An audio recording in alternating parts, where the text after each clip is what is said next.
Hi, everyone. Thank you for having us here today. My name is Praveen, and I lead a new entity in Digi called Digi-X. So it's interesting that we are right smack in the lunch zone, and we're also the third in a series on telcos. If you relate to some of the things that Kyril talked about and Dr. Farid also went through, you'll see some similarities. We are here pretty much to talk a little bit about what we do, and if there's one key takeaway for you, it's we're here to do business. From a telco perspective and from this entity that we have, it's a completely different setup. We're looking at creating new businesses, either in the form of starting it ourselves or investing and acquiring companies. Doing deeper partnerships, more strategic partnerships, and we'll show you some of the examples of things we've done with startups and more mature internet companies. And also get involved in the deal flow for early stage companies. So we have a couple of programs that we run now, and I'll take you through some of that. So bottom line is we're here throughout the day. Happy to do some introductions. There's some of us from Digi-X as well.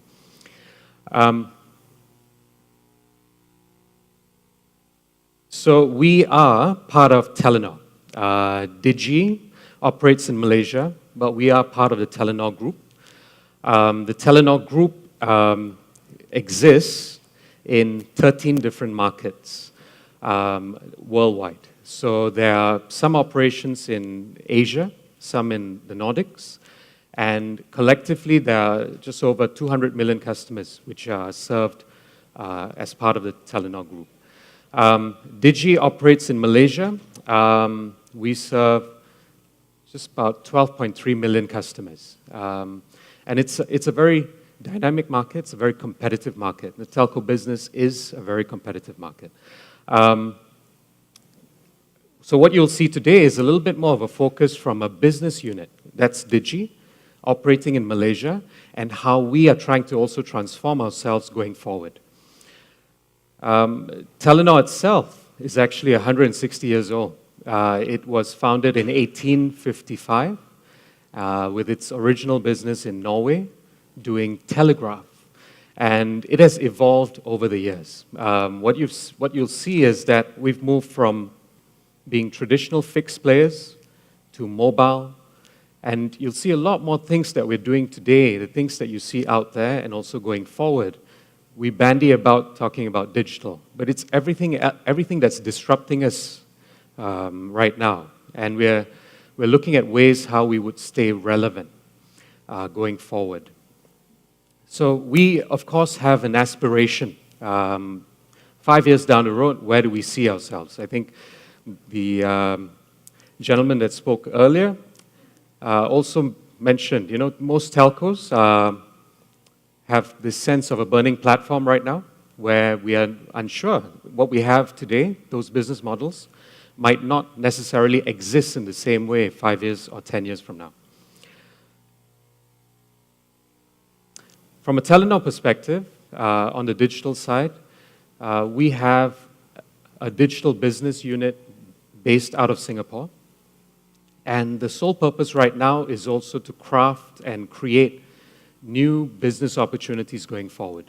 We have started to make some fairly significant investments in this space. Some of the notable ones include Muda. We are part owners of Muda, which is probably the largest classifieds business in Malaysia. They also exist in a number of different countries across the region. More recently, we acquired an ad tech company based in New York called Tapad. And again, fairly sizable investments. So again, setting the tone of where we see ourselves with the customer base that we serve, how do we continue to stay relevant going forward? And again, closer to home, we've also recently acquired financial services, mobile financial services company, which is Prabu, which is currently focused in the remittance business. And again, the opportunity for us is it's a bit closer to where we are, it's a bit closer to the customers we serve, And we see ourselves getting into these gray areas where it's not just traditional telco anymore, but it's about everything else that revolves around it. So then it comes to Digi, right? So we are a telco serving about 12 million customers in Malaysia, part of a bigger Telenor group. And the common question we ask is, what do you think Digi stands for? Who do you think we are? And generally, the first thing that would come to your mind is, we sell SIM cards, right? A lot of SIM cards, it's prepaid, it's postpaid, we serve 12 million customers. Day in, day out, we have a core business. Bear in mind, we are 21 years old in Malaysia today, founded in 1995. So, fairly sizable business. This is what we do, core business. We operate in a very competitive environment. So today, I'm not going to talk about anything we do on plans and products, but it's hyper competitive, right? A lot of competition, and in most cases, the products tend to be competing on par or parity, and it's difficult to stay ahead. Of course, with Digi, most people also relate to this guy, right? So the yellow man.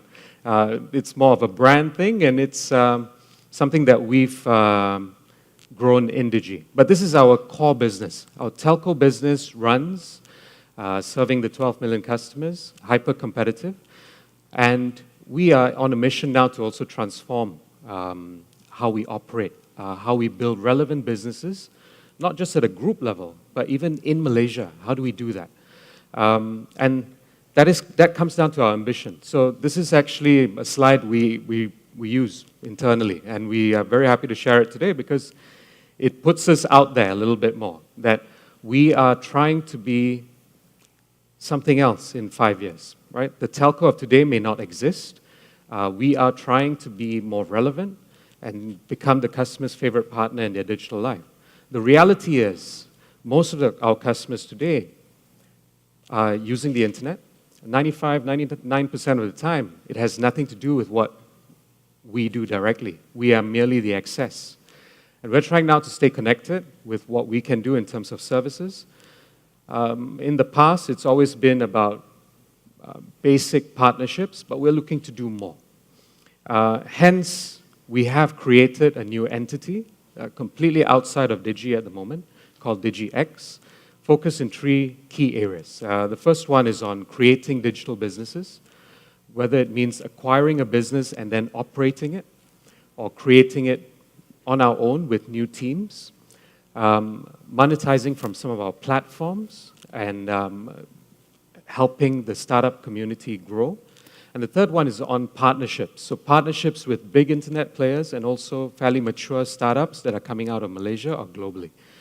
A lot of our work right now is business development, and we are trying to put the pieces together. It's a tall order. We've met a lot of people who've said, yeah, we've seen this being done elsewhere. The core essence for us right now is we are not looking at just being part of valuation games. It's actually building services and businesses that are very close to our business and ecosystem. So in terms of creating new businesses, it's a multitude of different categories. What we're starting out with are businesses that are slightly closer to us, that we understand, and where it may not have a direct correlation to our core business today. One of the businesses that we will be taking out very soon is a service called 57 Square. It's a company we acquired, and we have now built with a new team. And this business is focused on building mobile apps for small businesses that can then be hosted on the Google Play Store or the iOS Store.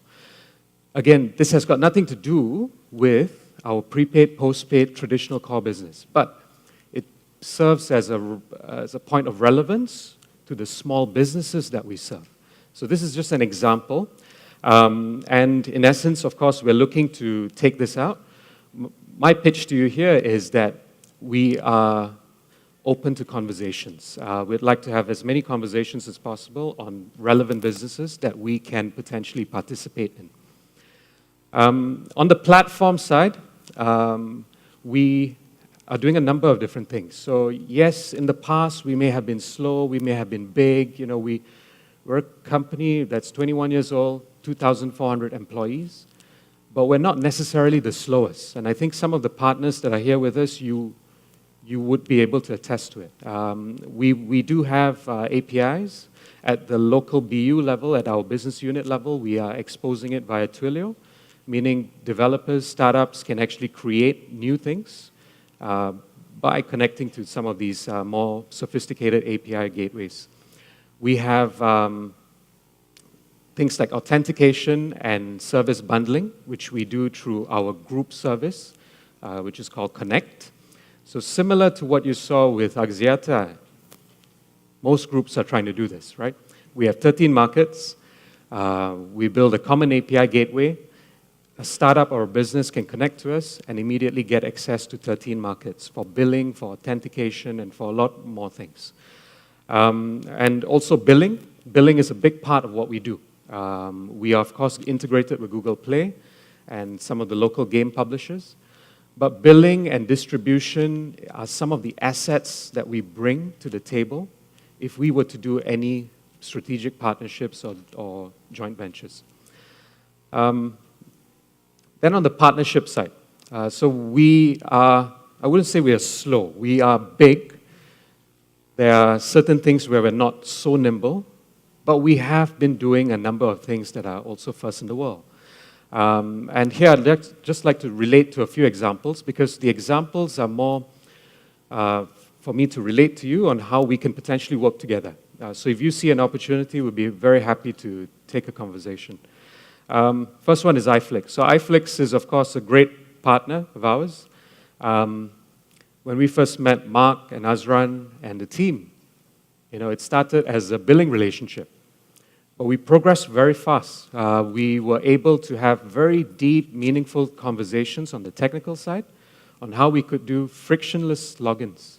So you didn't have to key in a username or password anymore, and you could just detect your mobile number to be able to authenticate with the iFlix service. Small, meaningful things, but very deep in meaning to the customers that we serve. So that's one example, probably the first one to work with iFlix on this one. And then the next one is an example with YouTube. So just a few days ago, we were the first operator in the world to be integrated directly into YouTube. So customers who have a Digi SIM card today, so again, going back to the core, but it's a partnership that helps us enable the core business to stay relevant. Customers that have a Digi SIM card, the moment they open the YouTube app on their Android device, if they are running low on data, a pop-up will appear within the YouTube app itself. So imagine, we are a telco, 99% of the things you do, you don't even think about Digi. But Digi is now within an app that you're using, which is YouTube. So again, it's an example of a partnership that we're doing today. Happy to take conversations on any businesses that might be interested. So these are examples. Then on the startup side, we've been doing a series of things over the last few months.